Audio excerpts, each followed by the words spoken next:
Yaddle Chattle. Yes, sir, Jared. Yes, sir. It's a Star Wars podcast, baby, and it is rocking and rolling today. And we are going to go right into Ahsoka. I mean, my God. The series started out very methodical. I thought it was good. I thought it was good right off the bat. But I would say methodical. I would say informative. They were certainly telling lots of backstory. Lots of exposition. Lots of, folks, for you folks who missed Star Wars Rebels and Clone Wars, we're going to try to give you this exposition to clue you in. I got news for you. If you didn't watch Clone Wars or Rebels, you have no fucking idea what's happening. And or if you kind of know, you're still like, I'm not exactly, witches. Now we got witches. They don't know what the hell's going on. But I don't give a shit. I don't care either. I told them all. I got this one guy and I love him. At work, I'll give him a shout out because I love him. He's a Star Wars fan. Minister. He does the overnights at my radio station on 95.9 FM, where I've been number one for 10 years. On the morning rat race, Carl and Dave.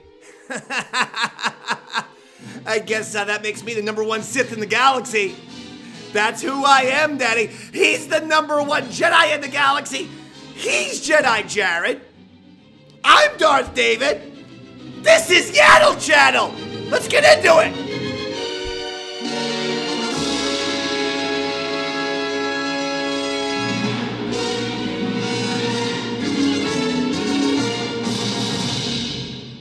Okay, Jared. Yes, David. I say we start with Ahsoka, finish off with a couple of newses. Sure. Because, Ahsoka to me, these last two episodes, they felt like the 7th and 8th episodes of a Favreau-Filoni series. I know this is only Filoni, but what I'm saying is, It's hit this the is stride. this is a very good characteristic that they both have, which is with the Jon Favreau, I feel like every single Mando season has finished off with the best episodes. It's a show that always gives you pretty much the best episodes on 7 and 8. Yeah, I understand. The first time we saw Grogu was the series premiere of Mando and so on and so forth. But all the Luke Skywalkers and the battles and the this and the that. And I honestly thought like these past two episodes were so fantastic, they felt like episodes 7 and 8 of a Favreau show, of a Filoni show. I know this is Filoni and not Favreau, but they work together in so many projects that I'm kind of keeping it in the same thing. But no, we got 2 more episodes after this. And while I was very anxious after episode 4, I'm like, what the fuck? When is shit gonna happen? We're running out of time. Now I feel like, man, these past 2 episodes were so goddamn great that it's almost like cherry on top time with episodes 7 and 8. I'm like, fuck, I'm just going to enjoy the shit out of 7 and 8. Because I'm actually content. I got to tell you, the goddamn Thrawn anxiety was real. Because when Thrawn... Now, we'll go in through the episode step by step. I don't want to get out of the order, but I just got to, since we're talking about it at the top, I got to say that has to be one of the primary reasons. It was such a relief. It was so cathartic. To finally see him live action on screen. Yes! How cool was it? And I'm up here. You get to the right a little more. There we go. Now we're perfect. How cool was it hearing the the menacing organ music? The organ music that Kevin Kiner also used in Star Wars Rebels, and I was so hoping he would do that. I was so begging Kevin Kiner to use that organ music, and he did. It's so fucking menacing, and it's like phenomenal. It's the most unique I would have to say it's probably the most unique theme to Star Wars, in the sense that like usually everyone's theme is very orchestra, woodwinds. Yes, Obi-Wan's theme is woodwind. Yes, sir. Woodwinds. It's I know big what you mean. orchestra. It's orchestra. It's rare for a keyboard or organ. You're right. Organ. And Thrawn's theme is very like Phantom of the Opera. Phantom of the Opera. What's that? Is it the Beethoven song where it's like doo-doo-doo, doo-doo, Oh, yeah. doo-doo. One of those. I don't know who did it, but I know the song. Yeah, and they use it in every horror film. Say every goddamn word in the microphone. Okay. We're not doing this for a goddamn 60 minutes. Okay. Now, if we from now on, I won't be able to say anything on the air. I will just grab your head and hold it in place. Is that acceptable? Yeah, sure. Because we can't have Yaddle Chattle fans always hearing about me instructing you how to simply speak into a microphone, even though you've been doing radio and podcasting for years and years. So, is this good enough right now? Yes. Okay, cool. Just do that. It's a simple concept. No one can fucking hear you when you don't speak into it. Now you're doing a good job. I'm trying to project. It's not projecting. When you turn your head and look at me and talk, your words come to me, not to the mic. It's a very simple premise. Speaking to the microphone, your words will be captured. It's not about projection. Now it's about direction. Okay. I love you so much. Now this is the last time we're going to have microphone etiquette today. We promised you, Yaddle heads. You see how much he fucking drives me insane? I really am like Mother Teresa. When the fucking show began, people were like, Darth David yells at Jedi Jared a lot. He sure does. Now fucking 70 plus episodes in, the Yaddle heads are like, Darth David, yell more at Jared.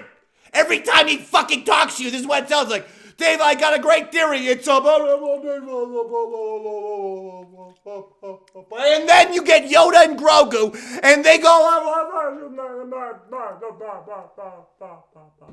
with Chewbacca getting a sex change operation, and then we have I guess next week I won't bring you Han food. Solo. Oh, wait a second. Hold on. I forgot. No, go ahead. Say I guess next week I won't bring you food. Now, you know what? No, I didn't deduct any points, did I? So don't get all bitter. Jared gave me a beautiful... Look at this, folks. Look at what we got here today, folks. Come on, baby. Look at this. He wrapped it really well. What is this? A goddamn... Look at this. Piece of meat. Look at this, folks.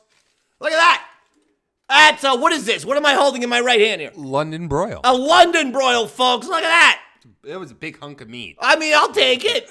You know what I could do? I could chop this fucking shit up, put this like on a French bread type of thing, make myself some kind of fancy steak sandwich. Yes. That's what I'm going to do then. All right, so because of the London broil, he's getting no point deduction for the early microphone fiasco. Okay. Now. So back to Thrawn and the organ music. Yes. I thought it was awesome. Yes. So good. But he's got the most unique theme in all of Star Wars. That was the point I was trying to make. Mm-hmm. It's this menacing. It's awesome. It's just fucking great. I love it. It is. All right, let's get right into it. Ahsoka, Part 6. Like I said, I have very few, if any, criticisms. I'm gonna have to think long and hard about that because I was feeling the buzz. I think Episode 5 was so great with Ahsoka.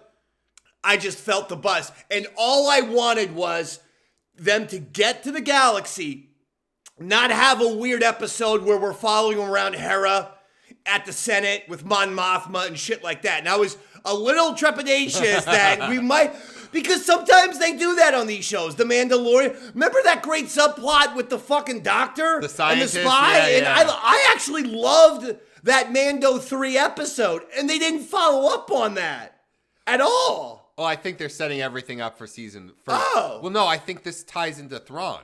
All right. Well, I loved that episode, and then it's just like, so I thought, I hope they get to the goddamn galaxy. Don't make us wait until the last episode, and don't make us wait until the last episode for Thrawn. But no, we got it in episode 6. So before we actually dig into episode 6, yes, sir, we should talk a little bit about the reception of episode 5. All right, talk to me. It kind of feels like now Hayden Christensen has kind of gotten this, he's got the babyface turn. Yeah, oh. Well, that was the best acting of Hayden Christensen's Star Wars career. Yes. Without a doubt. And you know why? The guy's a good actor, and he's talented. And guess what? They didn't give him shitty lines like I hate fucking saying. I said the same thing with the actress who played Reva. She's just great. She's fine. There's no problems, no issues with Reva in that in the Obi-Wan show. But her fucking lines, the poor girl, the dialogue they gave the actress was fucking terrible. And then everyone's like, it's a bad character. I mean, maybe it is, maybe it isn't. The lines were terrible. Hayden Christensen really didn't. Now, I do think, I love all Hayden Christensen, Obi-Wan Kenobi interaction. I think that's where he's at his best as an actor in the Star Wars galaxy, and specifically at the end. But this was fantastic. I mean, that fucking performance of his was awesome. Everyone loved it. That was another unifying moment. You didn't find a Star Wars fan who disliked that. Now, you found Star Wars fans who are like, well, I'm not watching anymore. And you're just like, okay. This is where, like, you know, and then the fucking people who don't want to watch Disney Star Wars, they'll double down for some reason that makes no sense. It's just like, well, there's all these I'm like, they have all these issues or this or that or blah, blah, blah, or fuck. I'm like, you're not making sense at all. There was no goddamn societal issues or anything going on in episode 5. It's just Star Wars. And so if you come in with a narrow mind thinking that, you know, I'm not going to watch something because of the company and the corporation that presents it, you might as well not watch any fucking movie, TV show, or listen to any song, because everything is fucking run by a corporation and they're all as soulless vampire motherfuckers. I'm sorry, but that's the case. And I've worked for a lot of them. Sirius XM. They're all soulless corporate motherfucking twats, if you ask me. But anyway, this is Yaddle Chattle. This ain't fucking Radio Chattle. My point being, you know, if you're a Star Wars fan, you should be watching Ahsoka. Now look, I talked to my friend Minister. We brought him up at the beginning of the show. He's the overnight rock guy. Now, has Minister watched the animated? No! This is what I'm saying. So I gave Minister a fucking thing. We were drunk at the office party last Friday. And, you were having a heart-to-heart being like, well, you gotta watch. You gotta try this show. You gotta watch the Clone War movie. Listen, I know. And then you gotta watch the last 4 episodes of season 6. I know that. Sure. But, do you do your George Lucas impression, Firm? No, I haven't yet. You should. I will. Minister. Actually, you know what's funny? Minister had the idea for a Yaddle Chattle at the exact same time that I had the idea for Yaddle Chattle, and I was gonna do both, and then I couldn't do it anymore. His idea was to do a YouTube show.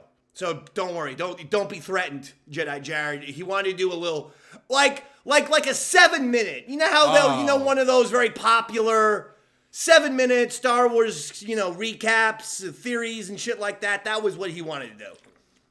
And I mean, maybe I'll still do it one day with Minister. Would you have an issue with that? No, go ahead. It would be a different format. Maybe we could include you. But anyway, I said to Minister, I go, it's listen. fine. You don't need me. I go, you got to watch the animated series, and you got to watch. You got to watch Clone Wars, and you got to watch Rebels, and there's just no other ways about it because he watches all the live action Star Wars, every movie, every TV series, every show. He watches the Disney Plus, is what I'm saying. But then he's like, look, I can't commit, 70 goddamn hours or 80 hours. I looked it up. I'm like, all right, fine. This is really all you need. See if you agree with me on this. It was very weird because every time I watch Ahsoka, especially after episode 5, I get really Clone Wars inspired. I go and I binge watch 4, 5, 6 Clone Wars episodes after I watch Ahsoka. Okay. In fact, this has been my pattern for a lot of the Disney Plus live action Star Wars series. You'll go back and watch something else. I go back and watch other stuff, and a lot of times it's the animation, which is weird. Anyway, the point being, I went back and I watched, because everyone keeps talking about Mortis Trilogy. Are you aware that right before the Mortis Trilogy, directly before the Mortis Trilogy, is the fucking Witches of Dathomir trilogy? Now, we're seeing them in this, part 6. I mean, classic fucking live action versions of what we saw in Clone Wars. So, do you think there's going to be the Mortis thing's going to tie in now? Well, a lot of Star Wars fans are going in that direction, but hold on. We'll get there one thing at a time. So here's what I think. for the ministers out there who haven't watched the fucking shit and they're like, I can't watch, 10 seasons of 11 seasons between Clone Wars and Rebels of animation in order to fucking prepare for, 2 more episodes. So I think what you got to do is this. You do those 3 episodes in the Witch trilogy. This is season 3. You directly go into the Mortis trilogy. I think then you can skip right to the last 5 episodes of season 5. Because that's Ahsoka and Anakin, good mentor, but that's when Ahsoka leaves. So that's very important. It establishes Ahsoka leaving that order and Anakin's heart being broken. Season 5 or season 6? That's season 5. It's not season 6. No, season 6 ended with Yoda's weird psychedelic trip out. Okay. Season 7, the last 4 episodes again. Because that further expands, Ahsoka and where her next journeys are going to go. Then we do Tales of the Jedi. Last episode. Then we got to do Tales of the Jedi. I would think the last 2 episodes, you got Anakin training her, and then she goes into that village and beats that guy. Those 2 episodes are important because here's what I think. I think Ahsoka, like I said, she's been, during the original trilogy war, I think she's been going to a planet, helping out a village, maybe getting killed, flashing into the world between worlds, and maybe she's not even in control of where the world between worlds drops her off. So it drops her off on some fucking vagabond weirdo planet. She's like, all right, now I got to get off this planet and go find the rebels. But Ahsoka has a heart. She runs into another little village. They're being dominated by some gangsters or drug lords. So it's like Kung Fu. Right. She then helps him out. Maybe she dies. Slap. Back in the world between worlds. This is what's been happening with Ahsoka. And that she may have actually died more than the 2 times that we've seen. Once on Rebels and once in live action. Well, they've kind of inferred that there was some training going on with Sabine. That happened post the end of Rebels. Sure, but that could have been directly post Rebels. Okay. Maybe her and Sabine went on a fucking mission and Ahsoka got killed. I don't know. I'm just throwing this out there for you. I got it. So, let's get into it. Ahsoka. She's at the very beginning. Hayang. They're in that cockpit. This is the only time we see Ahsoka in part 6. What'd you think? Oh no! This little scene. I think it's fine because we're gonna get her, and then it's gonna be Ahsoka heavy in the next 2 episodes. What'd you think of the scene in general? I think I don't know if he had a conversation with Mangold because it kind of was setting things up for the Mangold's movie. Okay. And do you see what I'm saying? Yeah, parts 1, 2, and 3 of the galaxy. I mean, I think that's the thing that a lot of people were interested in thinking about. When the fact that Huyang would tell the young little Padawans, the Jedi younglings, he would give them little fairy tales. He would do story time with Hayang. And she said part 1, the history of the galaxy, right? Yeah. 1, 2, and 3. And she said part 1 being the best. Was that Dave Filoni expressing prequel love? Because I think that Filoni now sees himself as a prequel creator, rightfully since he was the showrunner for Clone Wars. I don't think it's prequel love. I think maybe he's involved in the Mangold movie. I don't. No. He's got his own thing. No, I understand that. Filoni and Mangold thing are not going to touch, bro. No way. If they were smart, they would. Like, if Mangold was smart, he'd go to Filoni and be like, give me ideas for this movie. Because he's got his own ideas. Yeah, but you're missing the point. Filoni is George Lucas. Like, Kathleen Kennedy is George Lucas, unless the fucking guy, unless Bob Iger tells me different. No, I mean, for ideas for a movie. Kathleen Kennedy can't come up with ideas for films. I agree. Dave Filoni is the walking, talking Star Wars encyclopedia. Right? He eats, breathes, lives Star Wars. So what do you think? It was a fun little line. I didn't want to fucking dissect it like it's the biggest Easter egg of all time. I don't know. I thought. What did you think? I thought it was. I thought he was saying. I thought it was super cool. No, but what did you think it meant? about the parts of the galaxy. Yeah, with Ahsoka saying part 1 being the best. It's like the Big Bang. The Godfather. No, but what is she talking about? That's an inside Star Wars joke. I think Filoni is saying that the fucking prequel trilogy is his favorite. That's all I'm trying to say, you fuck. Oh, I didn't even read that from you. Okay. Okay, no, now I get it. I'm asking, was it a little joke? Oh, was yeah, it probably. a fun little goddamn stupid joke? Probably, yeah.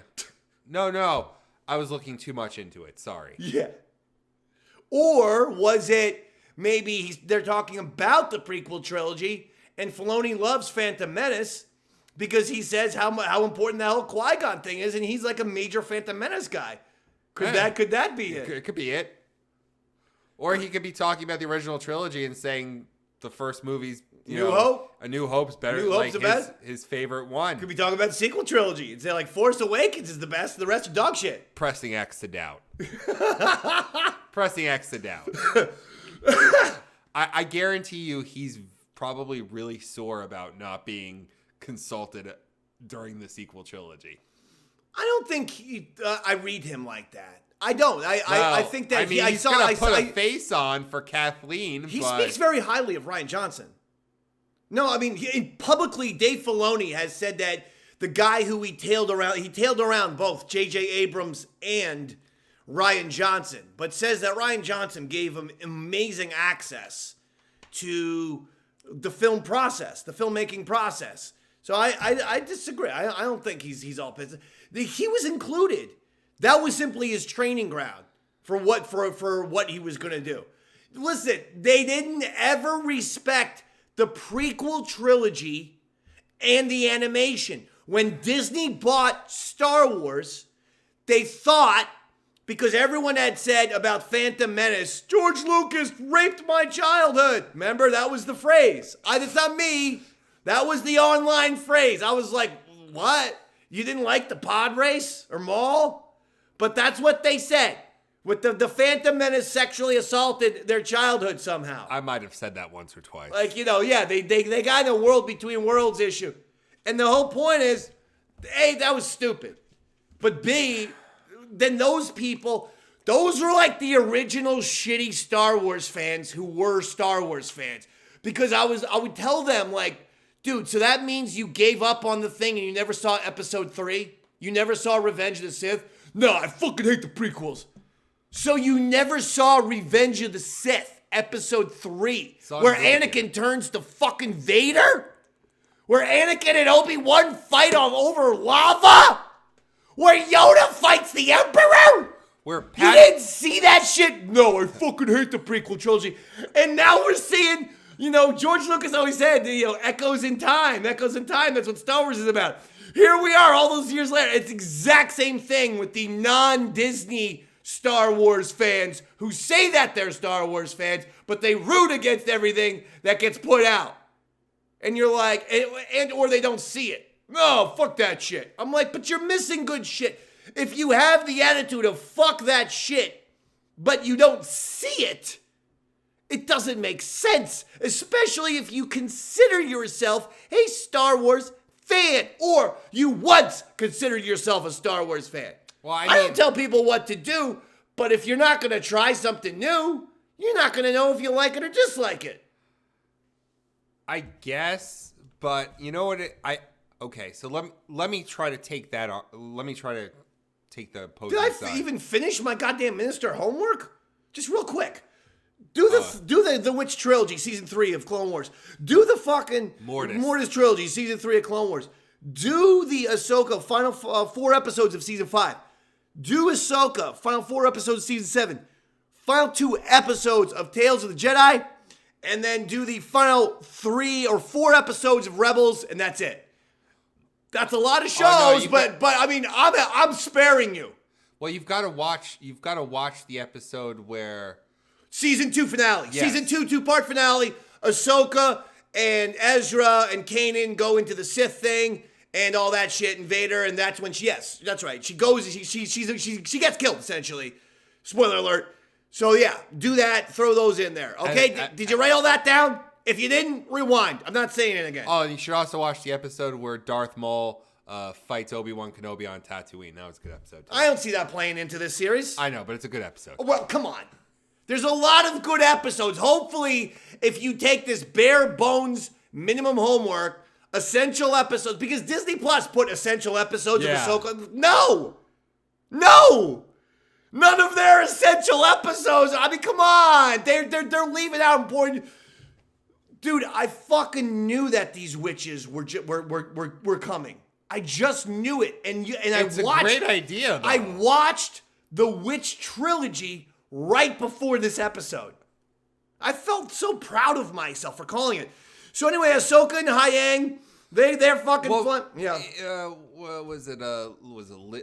Morgan Elsbeth? Morgan Elsbeth.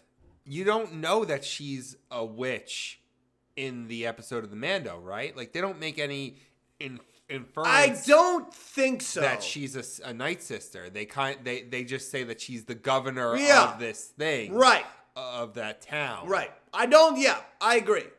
I don't think that they said it, but she's definitely a witch in this series. Oh, yeah. I mean, they've made that clear. So, okay, we go into the thing. What do you think about Ahsoka saying, or Hayang, saying, or Ahsoka asked for one story to be told, and he says a long time ago in a galaxy far, far away. Did you like that? I thought that was great. I liked it, too. Only Dave Filoni could get away with that. I liked it. I thought it was nice. No, lean to the right. Okay, yeah, well, because you lean to the left. I think that's what it is. As the show progresses, you lean to the left sometimes. So, we get to this planet in this new galaxy. Yes, sir. There's no name for the galaxy. We just know the name of the planet. Well, is there a name for the Star Wars galaxy? No, it's just I don't think there's a name for this galaxy. The galaxy. Right. But, that's an interesting thought. We're going to have to maybe start naming galaxies. It would be kind of cool to, you know what? Honor George. Call the original thing some sort of Lucasian fucking, the Lucasian galaxy or something. The Georgian galaxy. I don't fucking care. There's 5 galaxies surrounding the main galaxy. But the goddamn Star Wars galaxy needs to be named after George Lucas. If you're right, if we have multiple galaxies, we're going to have to name them. Because remember there was that episode of Rebels where Zeb's people come from another galaxy? That's true. Or is it the same galaxy that the Night Sisters are from? More questions for Filoni. Yeah, okay. So anyway, we go through the whales. We're now at the ship. Baylon sees Sabine. They jump out of hyperspace. Yes, sir? We got to talk about the fucking rings of that planet. Well, that's what I'm saying. We're talking about it. Okay. The ship jumps out of hyperspace, and bam, we're there on the outside. And there's rings on the planet, but it's not asteroids, rocks, whatever. Not moons. Well, yeah. Well, no planet has moons. That's what moons do rotate around a planet. No, I know but that. Moons never make up the ring of a planet. It's either a moon that was destroyed or it was a moon that never coalesced. Oh, that's what the rings of Saturn are? Yeah, it's dust. It was a moon that blew up and is now flying around No, it was a moon that didn't not to get all science-y, but it's too late now, pal. Okay, do you know how our galaxy No. All of this matter is out there, and what does it even matter? No, keep going, please. So, all these particles are spinning, and then they start impacting, and then mass and gravity, because everything has gravity, but bigger things attract smaller things. So that's how you attracted your wife. Bigger things attract smaller things. I go, that's how he attracted his wife.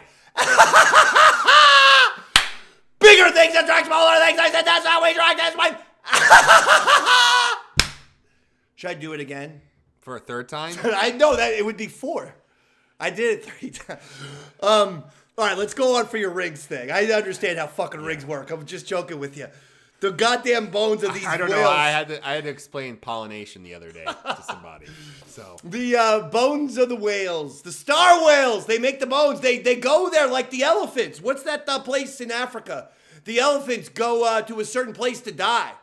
That's what I thought of. The tar pits or whatever. Oh. Or no, maybe I'm thinking of 2 different things. Tar pits are what woolly mammoth fell into. But anyway, there's a place in Africa where the elephants go there, they walk, and they die. I didn't know that. Maybe I just made that up, or maybe I saw that in The Lion King or something.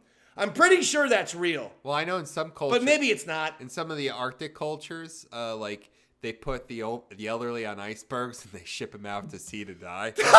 Wait a second, that is not real. Yeah, it is.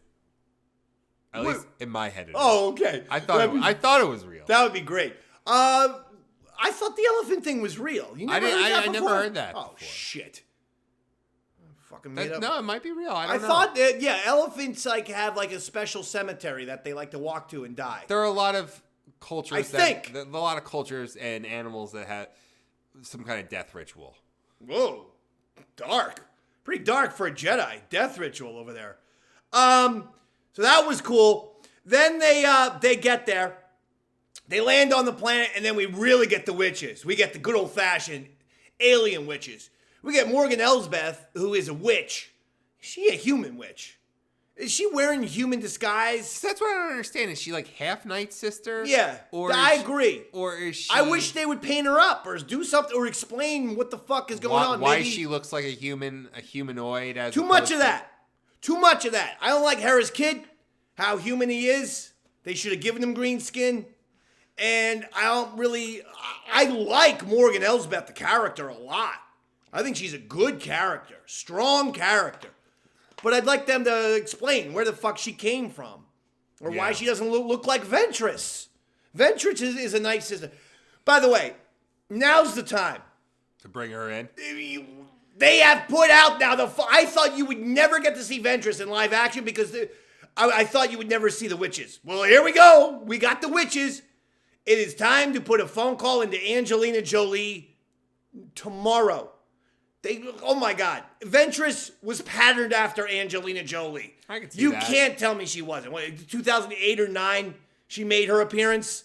You know, Angelina at the time, still one of the most famous women in the world, movie stars in the world. I could see that. She's now doing Marvel. So she's not, I don't think she's too much of an artiste. If she's doing Marvel, get Angelina Jolie on this show. Give her a lot of money. Wouldn't that be fun, though? You think Star Wars fans would have a problem with that? I wouldn't. No. I mean, come on, man. No. You get to have her. She would be a big time. That would be a big time fucking get for Star Wars, man. And it would make Ventress an instantly classic villain, probably. Fuck. And let's be honest, she had a lot of Angelina Jolie qualities. I'm not talking physically either. I mean, she is an alien. Although she was not bad on the eyes. I'm getting a little weird. Yeah. This is a little strange territory. All right. Let's move away. I think Ventress was a great character. But I'm just talking in the overall sultry demeanor that Ventress had. Angelina could pull that off. And you don't want someone young, too young. I'm not saying she's old. I'm saying she's 40 or whatever. She's perfect age, I think, in my personal opinion. You'd want someone a little. Actually, I think you'd probably want someone a little older. Oh, come on. Stop it. She's an alien. We're not gonna fucking cast goddamn Dame Judi Dench. She's an alien. You have beautiful Angelina Jolie, a more mature Angelina out there. We're gonna pay her $10 million an episode. Oh my. Okay. There goes those lightsaber effects you wanted. The lightsaber effects are just gonna be little stick figures. They're just gonna be playing with toys. They're not even gonna highlight it. They're just gonna make robot it look chicken like toys. it. Get action figures in fishing line and just have those fuckers move. There's your budget because Angelina Jolie gets paid $10 million. Hey, if we're bringing back the witches, now we can bring back Ventress. Then we got something, I think. All right. After the witches, we get Baylon and Shin Hati discussing about everything. Baylon, yes. Can I make a point? Something I've noticed about Baylon. He's got a green kyber crystal as his belt buckle. I did not notice this. I think it looks like a kyber crystal. So I'm kind of thinking that he wears his old kyber crystal. He keeps his kyber crystal on. Didn't notice this, nor have I. Okay, I'm gonna go and look back right now because I'm pretty certain there was like something like, and I like that. I like that because he's holding on to his Jedi past, and he really is. This character's been great, very consistent. He definitely does not identify as a Sith. He really identifies as a Jedi. Well, yeah. He's just a Jedi's gonna fucking do some really shitty stuff. It's a great character. Yeah, no, I think he's probably the standout character for the whole series. If this character doesn't get killed off... Oh, no, he's not. In fact, there's a rumor going around now. Because I was going to say, he's too good of a character now, and it sucks. Ray Stevenson, rest in peace. Performance of a lifetime. The rumor is that the guy who played Tormund on Game of Thrones, the big redheaded dude... I don't know. That's the rumor I've been seeing online, that he's going to be replacing Rey. All right, how about this? Baylon. How about this? We get another $10 million for the budget. And they just... hold on. We tell the guy, you got to trim down. Not a lot. I've seen him lately on a red carpet. But I'm saying 15 pounds, Russell Crowe. Now we have Russell Crowe. No. That guy, don't tell me he don't look like Russell Crowe. He actually, to me, looks like a baby of Russell Crowe and George Clooney. I could But see that. I don't want Clooney because I want the physical intimidation. Like Russell Crowe adds that physical intimidation. Of course he does, and Russell Crowe loves to fight. And you give Russell Crowe a nice little haircut, a nice beard. He looks like that dude. I could see that. Well, we're going to be spending a lot of money on Russell Crowe and Angelina Jolie in season 2 of Ahsoka. It's so special effects, goodbye. Ventress and fucking Baylon Skull cost $20 million an episode for season 2 of Ahsoka. I could see the guy who played Tormund. Who's Tormund? I don't even know what you're talking about. The big redheaded guy that was Jon Snow's friend. I'm sorry. Well, you said Tormund. I didn't know his name. I saw someone out there asking for Gerard Butler. I could see that. Who was the comedian in Watchmen? No, you're thinking of Jeffrey Dean Morgan. He was the comedian in The Watchmen.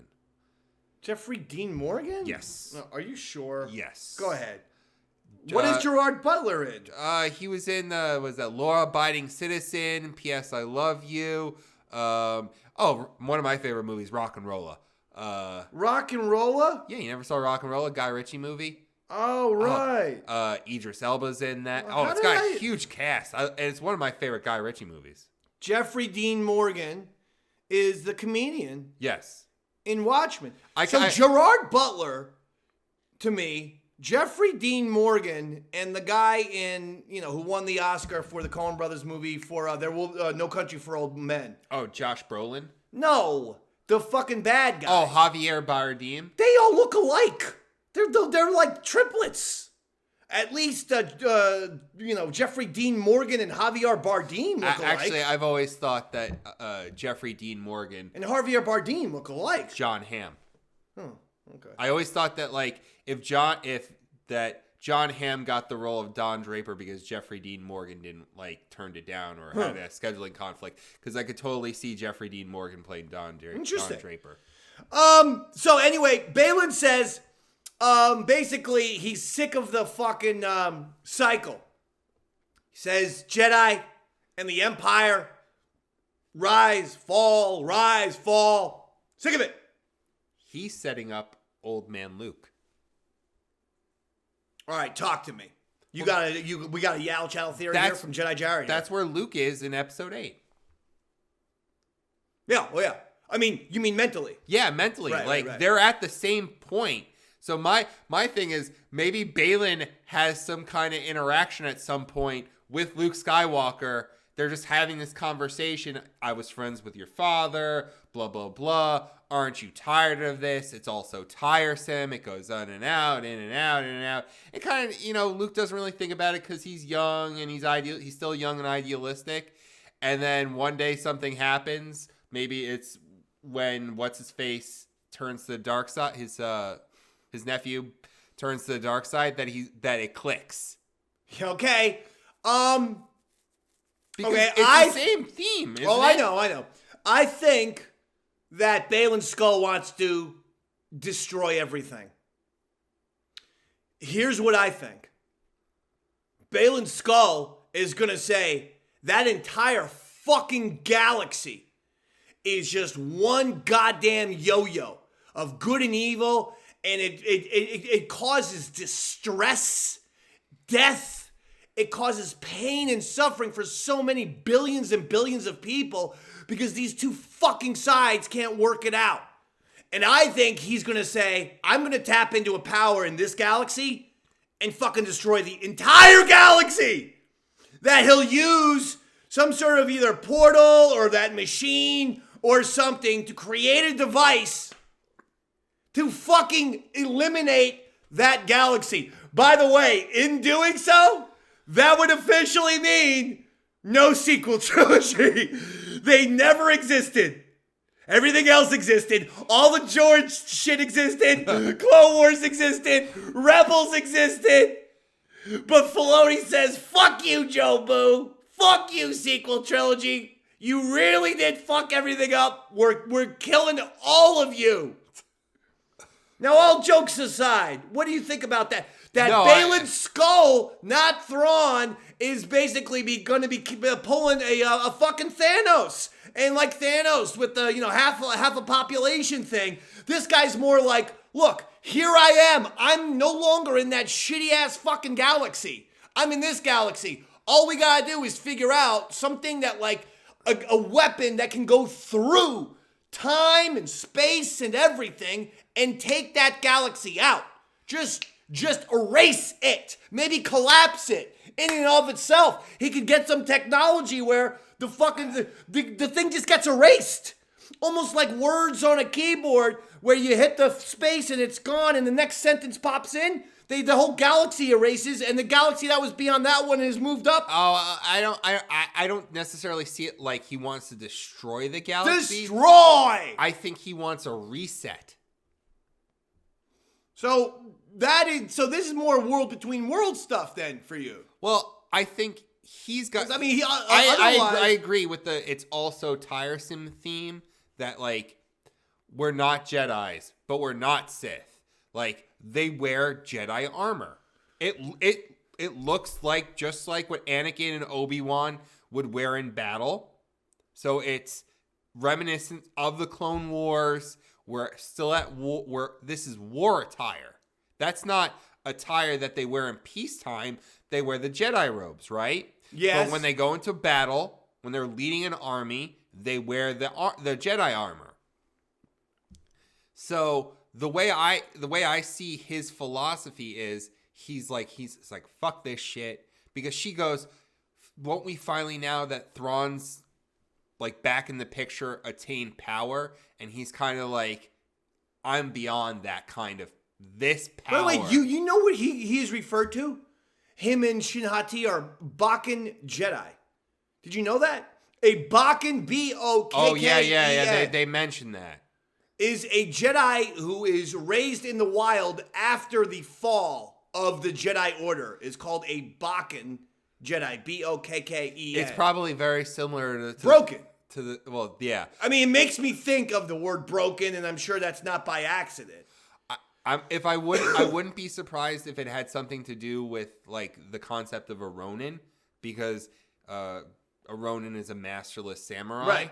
So it's like, and you could tell how fucking influenced Filoni is with the fucking I'm just saying that when I even Japan. read the word Bakken, I thought of broken. Yes. And broken Jedi would absolutely fit. Yes. These people. I agree. I thought that was pretty cool because So you're not thinking, you're thinking that Baylon wants to reset. In other words, do something fuck with what? The time that so in other words, episodes, let's just say 1 or 4 through 9 or 4 through 6 never happened, because we're not even at episode 7 in this galaxy.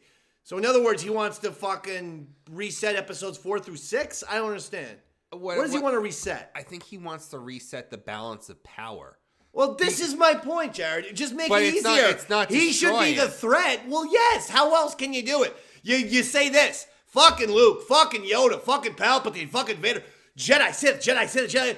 fucking figure out some sort of dark magic, use the witches, eliminate the get Force Thrawn, altogether. get a fucking gun, do whatever you have, and you make that goddamn galaxy fucking basically disappear, collapse on itself, or blow it up. I don't know. But figure it out. Or you just eliminate people tapping into the Force. I think that's what he's doing. Because otherwise, what could the power be? He says it's a power greater than any other power, like anything else. Could there be a Sith or Jedi out there that he plans on encountering and using? And could that be a legendary character? I got one for you. Windu. Mace. If he was Mace Windu would have had to have flee the fuck out of that galaxy. Because like Yoda, like Obi-Wan, he's going to be a madman. But I mean, he was literally like seconds away from like chopping fucking Palpatine's goddamn head off before fucking Anakin stepped in. What if Mace Windu's like, fuck all y'all. Fuck you. I am out. And he zaps away. And Baylon's skull. It comes back as Jules Winfield from Pulp Fiction. He's got the crazy afro. The cigarette in his mouth. Well, what if he did have, he's got a beard and shit. He's nuts. But he is like the ultimate Bakken Jedi.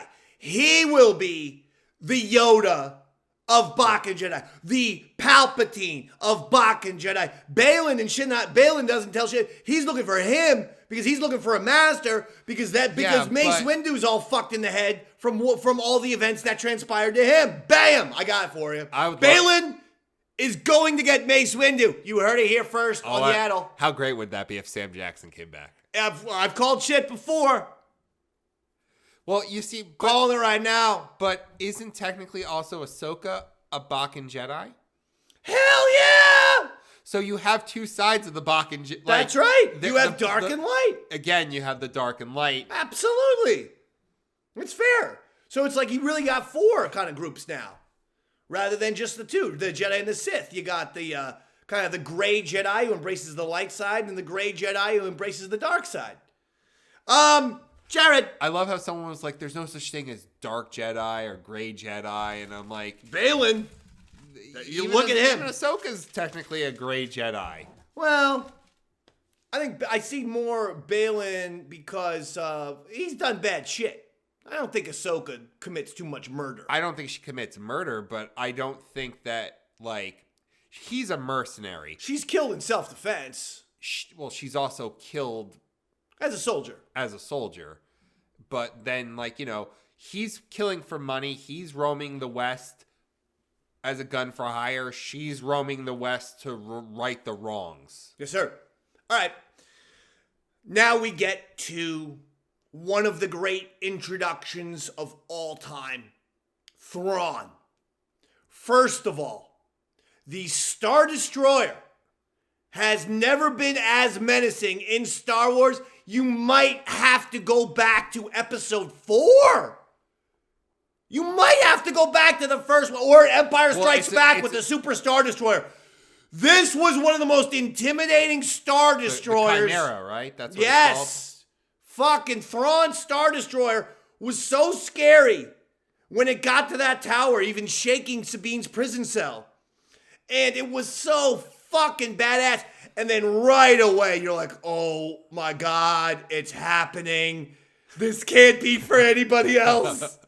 And the cathartic process started happening to me. And then Grand Moff Tarkin and then the outside. Music. And then the sonic blast. Bam! And then the keyboard to the organ. And then bam! And then the men chanting, Thrawn, bam! Thrawn,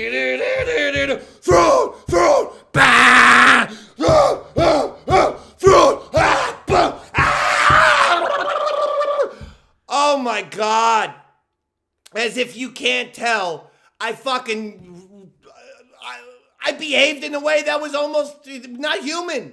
I think at some point when I got one extra sonic blast, I just ripped off my socks and shoes and threw them. So and that's not behavior. That's rational. What is the deal with the My feet were cold after that, but I was very excited. Go ahead. No, I thought it was awesome. But the introduction of this Captain Enoch guy, and they're not regular stormtroopers now. I love them, Jared, so much. They're night troopers. Jared, I love Enoch. And so many people pointed out Lord of the Rings or Game of Thrones. I got the Rome.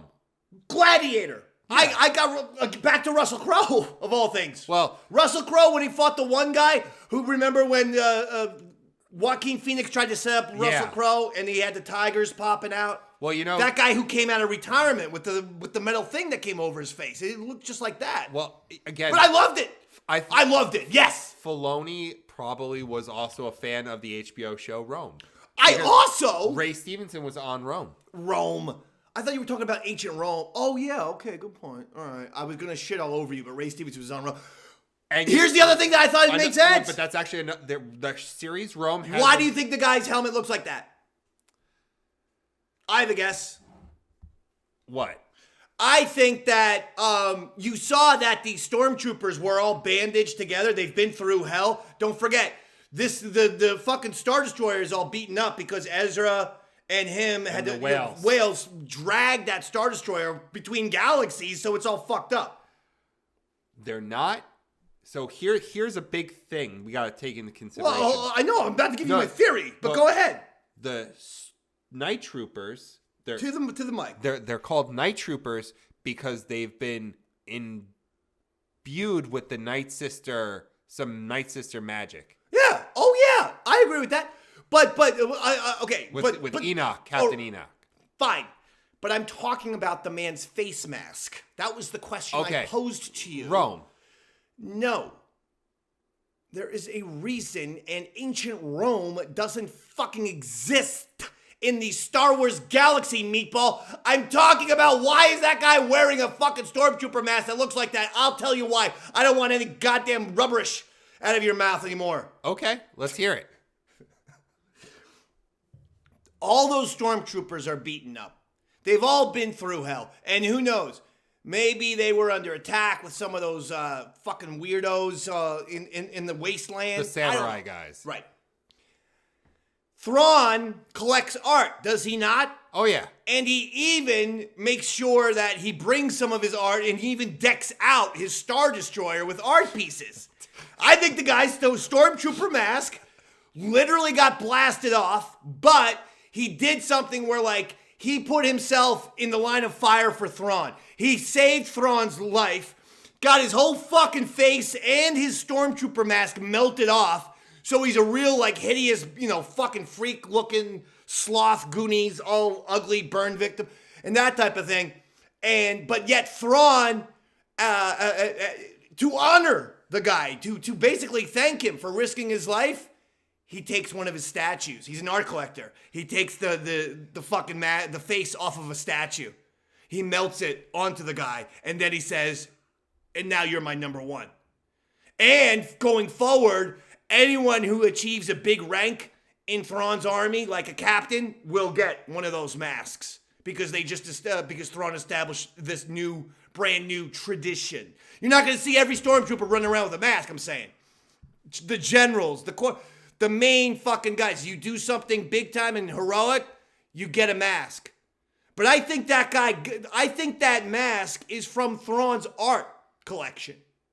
That's what I think. I think that makes sense. Plus, he also had a name, Enoch. What are you looking up? Yeah. No, because I was curious because Enoch's a biblical name. Yes, it is. Ezra's a biblical name. Indeed. So I was curious if maybe Enoch has some connection to Ezra too. That's possible because he has a name. If Thrawn didn't say his name, I would say Filoni is very methodical about what he's been doing. So like Baylon's skull and I think Shin Hati both are like references to Nordic mythology and Nordic culture. And if you notice, they're dressed like knights. Like they both have a specific kind of aesthetic that fits kind of with the Northern European, like, view, right? Yes. Go ahead. I'm listening. Ahsoka and Sabine kind of have their own thing because they were created before he created this other series, so now he's building on top of that. So I feel like maybe Enoch has some connection to Ezra. Not a bad thought. And here's the other thing that ties into your theory. I'll add on to that. What if Ezra went in for the kill and Enoch was the one who who took the bullet? There you go. Because this is what That's fair. Like, this is what I understand. That's Ezra's fair. Force sensitive. And fucking Ezra basically sliced the guy's face off, didn't decapitate him, didn't kill him, but took the lightsaber, sliced his fucking mask so hard, and basically fucked his face up. He did something. And so then the guy's like, oh shit. But at the same time, Thrawn's like, well, thank you for saving my life. I'm going to take my goddamn, this gold mask from some people that's art in my art collection and put it on your helmet.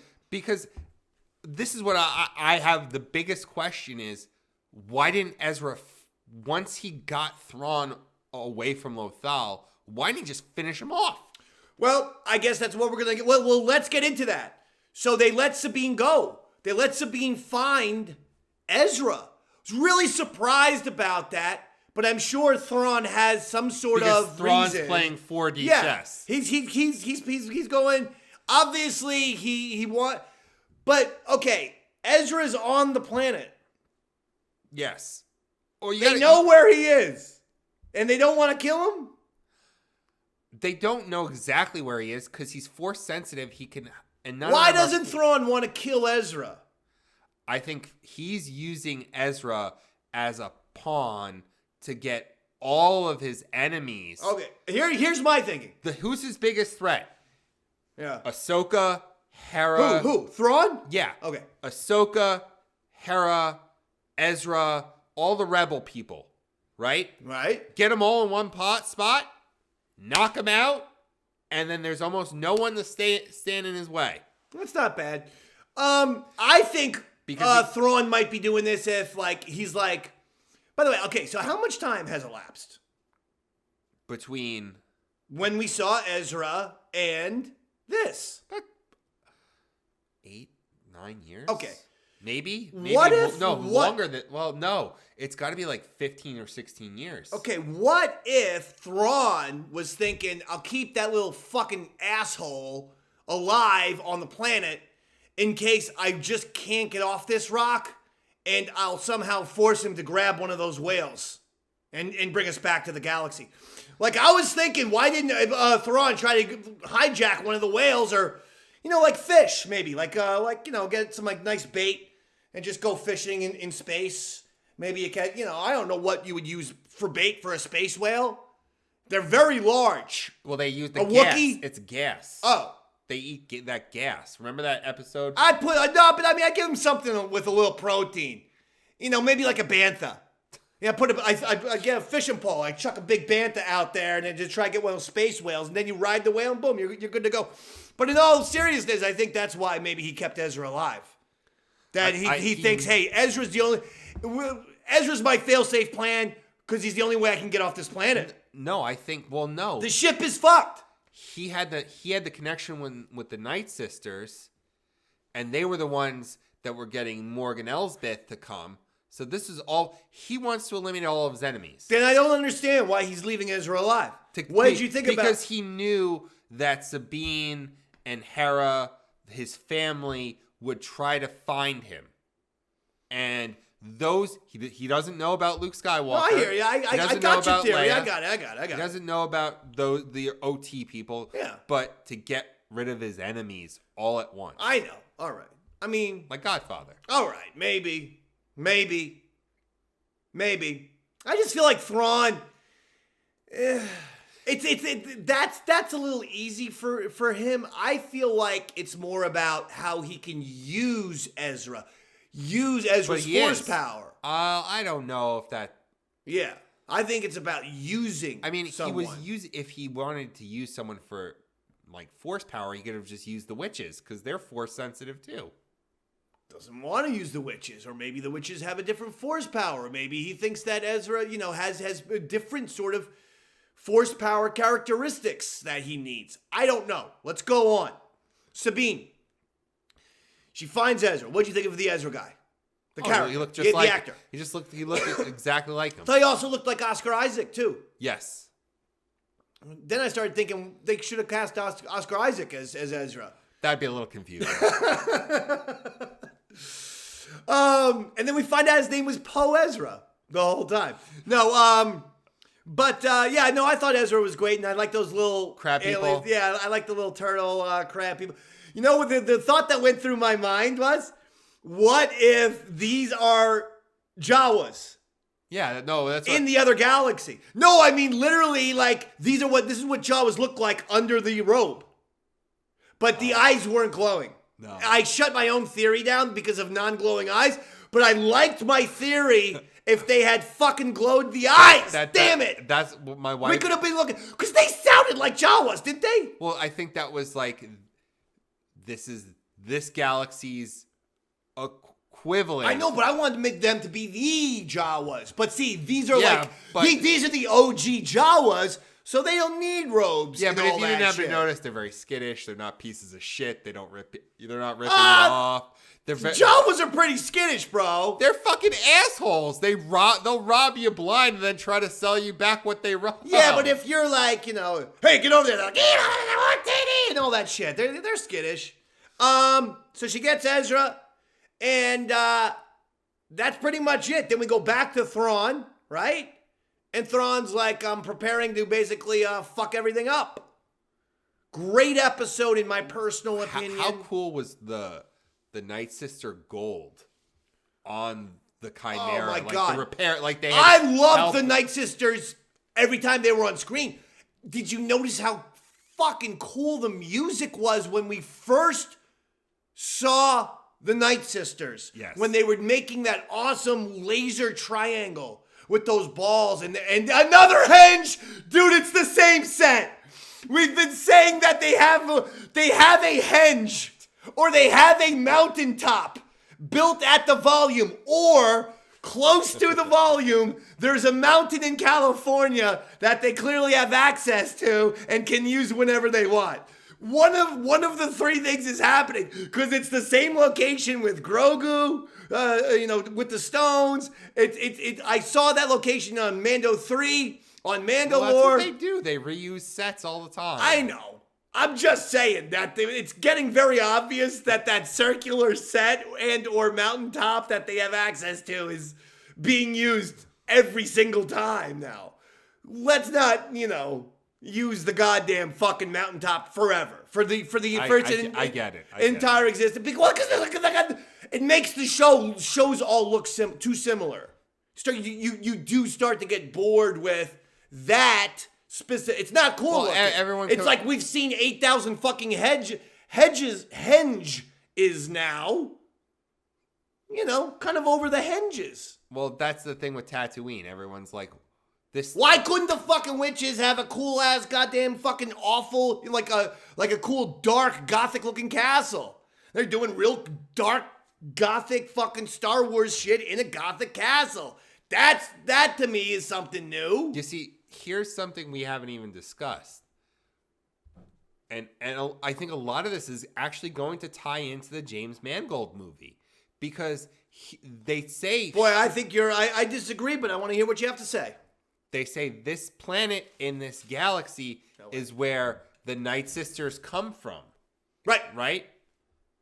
Right. They're originally from that galaxy, and they said they were among the first ones to ride the space whales, and that's how they got to the Star Wars galaxy. Or as I'm now calling it, do you like Lucasian galaxy or Georgian? Lucasian would be Lucaseian.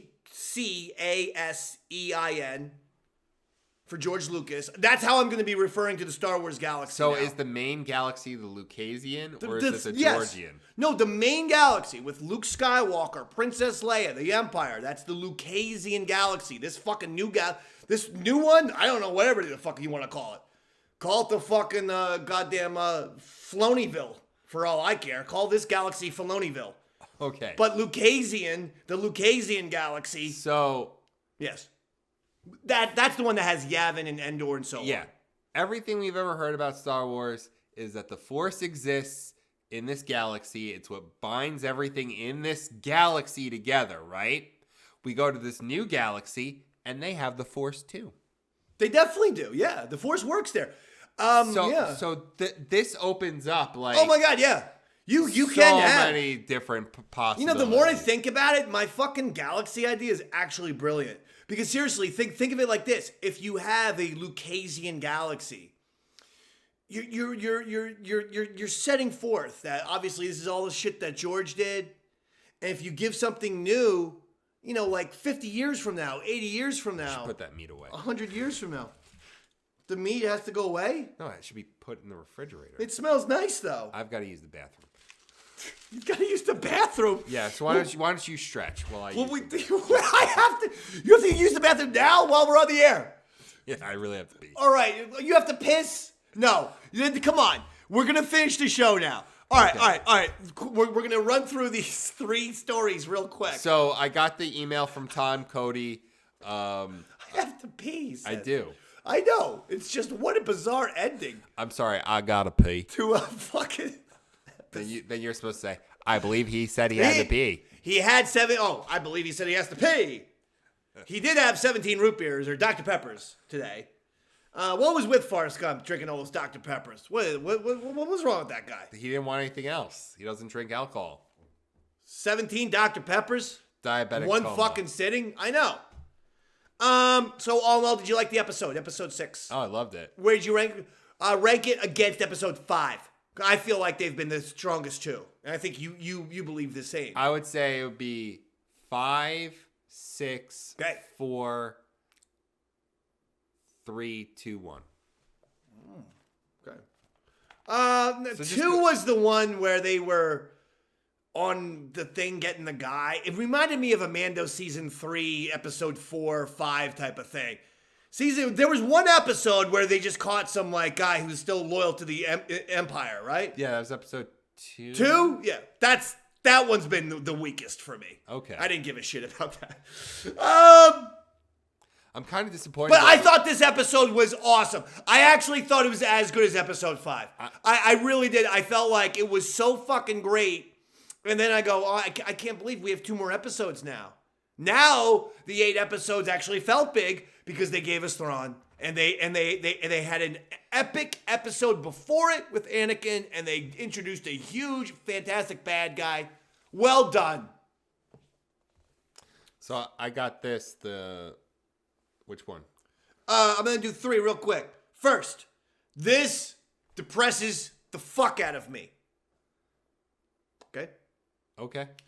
Guillermo del Toro reveals that he wanted to make a Star Wars movie 4 years ago. A prominent screenwriter, David Goyer, I believe is his name. Oh, yeah. Who wrote Batman Begins and has written stuff for DC and other shows. He wrote Blade, Dark City. Dave Goyer reveals that 4 years ago, he wrote a Star Wars movie for Guillermo del Toro. Wow. Guillermo del Toro says, I can't tell you anything except 3 letters, J and BB.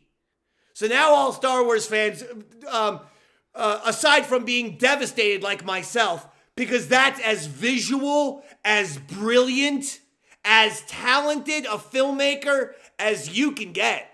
How the fuck you don't have Del Toro? Okay. All right. You know what? I love Guillermo del Toro. I love the Hellboy series. I love Pan's Labyrinth is one of the most amazing visual movies ever. I think he's a genius. I think he's brilliant. I loved him as Pappy McPoyle on It's Always Sunny. He overextends himself. He has so many projects he's talked about making for years. He's talked about making an Mountain of Madness, H.P. Lovecraft. He's talked about doing for years. Tio. I don't know where, your whole vibe is bizarre. It's not bizarre. This is not his idea, his script. A fucking big-time screenwriter wrote this script. For him. Right. In other words, he doesn't have to work on a fucking script. He doesn't have to overextend himself. The guy is a master filmmaker, and the script is done. So I'm saying it's not like Guillermo has to sit down there on a typewriter. The script, which is written by an A-list Hollywood screenwriter. I'm getting so that. all he has to do is fucking make the movie. But come on, bro. Don't get all weird on us. The queue of all the projects that he works Who on. gives a fuck? He'll drop them all to make Star Wars. I don't give a shit about his queue of projects. Who gives a fuck about anything else? This is Yaddle Chattle. He wanted to make a Star Wars movie. And they didn't let him. That's all I'm saying. I don't know. Why are you against this? I'm not against it. I know, but it's bizarre. But he's got to make a third Hellboy movie first. Oh my God. Gotta finish what he started. Will be a movie now Yes. than a TV show. I got that email from Tom Cody. Thank you. What Mr. did Tom say? Oh, he's like, I'm not sure if you sent that link or you saw this. Thank you, Tom. So thank you, Tom. No, I like it. Kind of interesting. We got Solo. We'll get Lando. You know, maybe we'll have a third movie, Chewie. It'll be the Smugglers trilogy, we'll call it. Are there any smugglers out there besides Han and Lando? Hondo. We have... and they all had to know! Yes, no. Solo, Lando, Hondo! Han, Lando, Hondo. Come on, Disney. We just gave you the Smugglers trilogy. And while some are scoffing, you already did the Solo. You're going to do the Lando. You might as well do the fucking Hondo. He's an animatronic at Disney World on the Star Tours ride as we speak. And you got Jim Cummings to do the voice. And Come on. Someone else to be the actor. Oh, we must. And then you get the swamp. You bring back the Swamp Thing guy because it'll take place before the OT or during the OT. This should happen. Okay. It'll happen before he dies. And you get Swamp Thing pirate back because that guy fucking rules. Look. Oh, I love that. You mean the guy from Mando season 3? Yeah. The fucking lawn. The guy made of grass. I love him. I was the only one.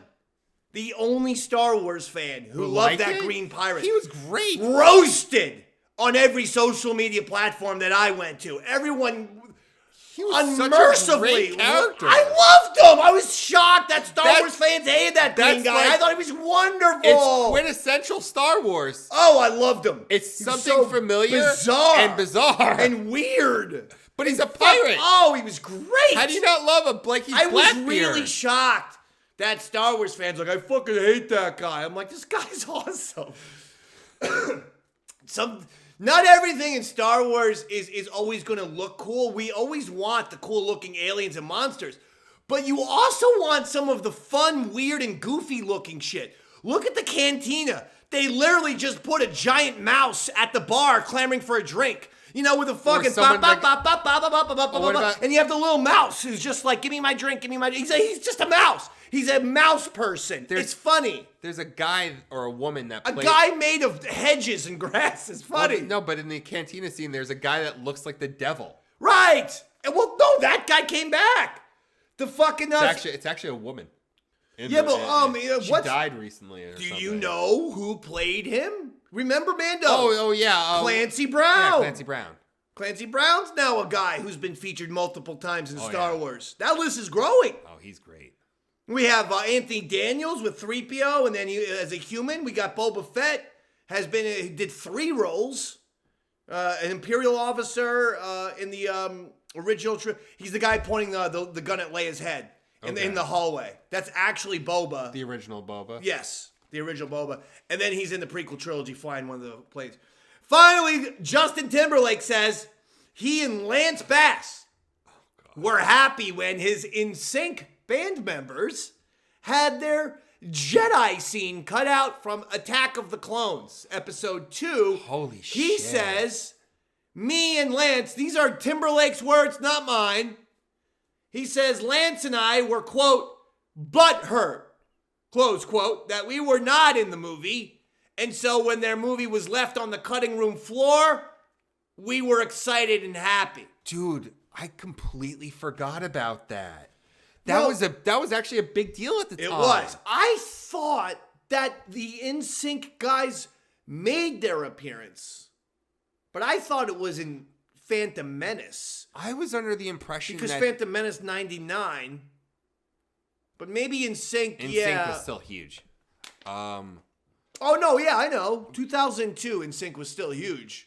And you'd have to imagine they were making around 2000, 2001. So, yeah, that would make more sense, actually. If I recall, like, I remember when that news came out and, like, the internet went fucking, like... Well, you know why it was. George's daughter. Yeah, it was a huge In Sync. It was George's daughter wanted In Sync, was into In Sync and wanted In Sync in the fucking movie. George was like, okay. Jesus Yeah, Christ, you know. I suppose, you know, It's not rock it's and just roll. that, you know, it's, sweetie, you have to understand, this is like a pop trend. It's But like, Dad, I know, but I love them.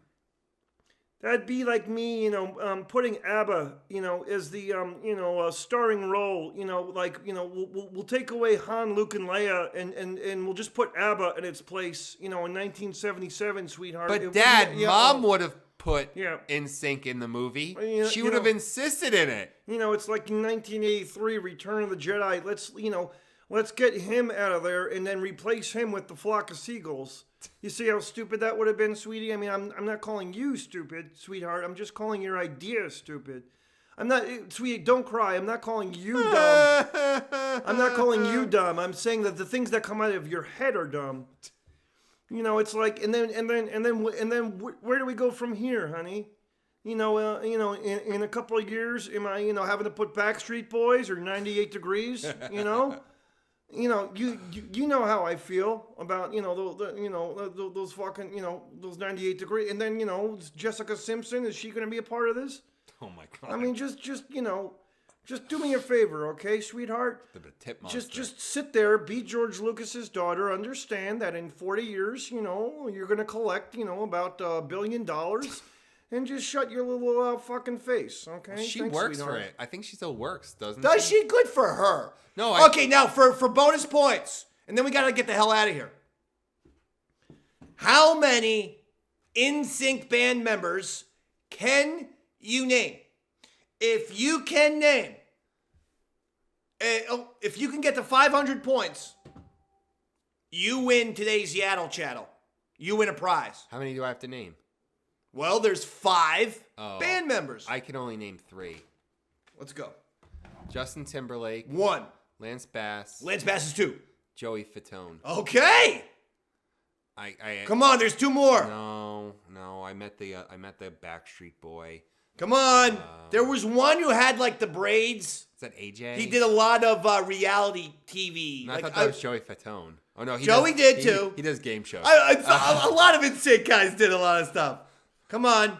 Is that AJ? No, he was a Backstreet Boy. Come on now. Oh fuck. Yep. Fuck is right. I don't know. I can't. I swear to God, I'm drawing a complete blank. Okay. It was Kirkpatrick. Remember the guy with the braids was Kirkpatrick? And then wasn't there was a Kevin in Sync, wasn't there? No, the other guy. There was a Kevin in the Backstreet Boys. Here it is. The group consists of Kirkpatrick, JC. That's who you missed. Yeah. You missed Kirkpatrick and JC. Chris Kirkpatrick, JC Chezes, Justin Timberlake, Lance Bass, and Joey I'm Fat sorry. One. That music was never my scene. Oh yeah? Yeah. Bye. Yeah, I was more of a Backstreet Boys guy.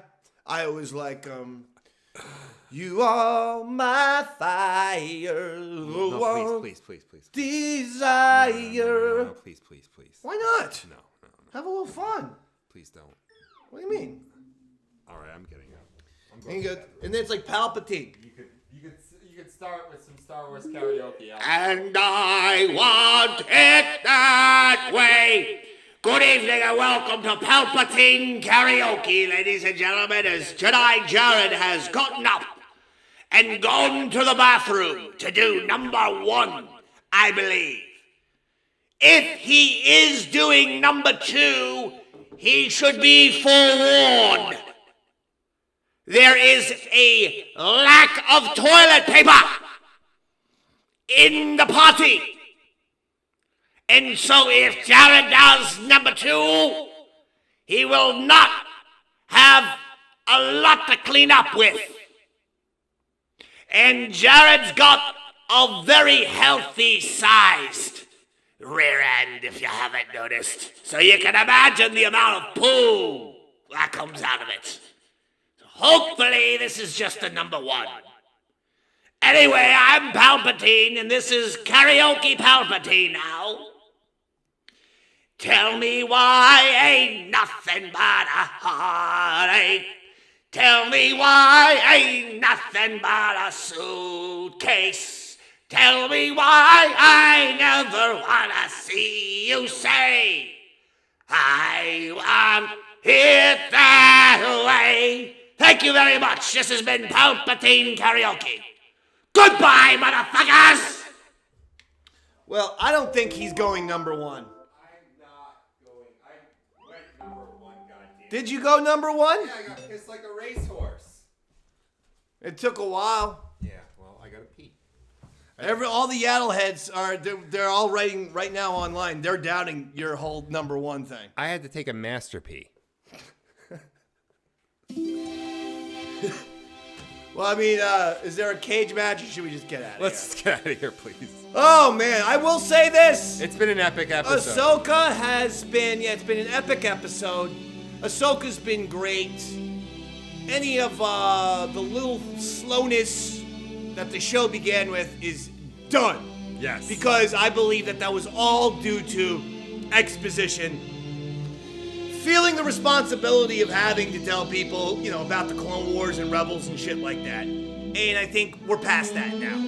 And it's kind of like, if you didn't watch those shows, tough luck.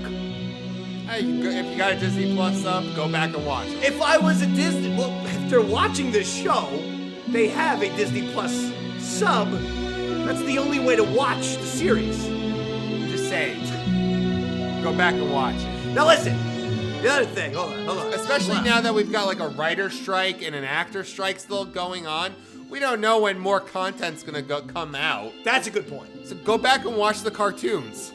We gave you the episodes you should watch. But watch them all, because... Which trilogy, season 3? Mortis trilogy. Right into Mortis trilogy, season 3. Final 4 episodes of season 5 of Clone Wars. Final 7, this is all Clone Wars. Final 4 episodes of season 7 of Clone Wars. Final 2 episodes of Tales of the Jedi.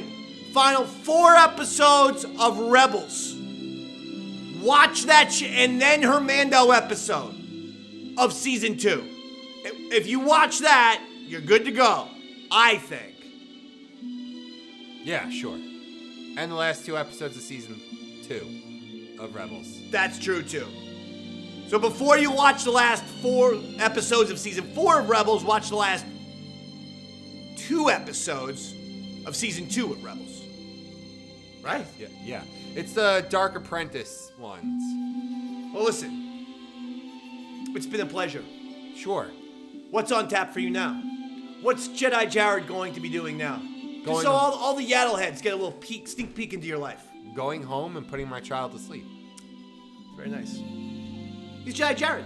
I'm Darth David. We love you, Yaddle heads. Bye, buddies!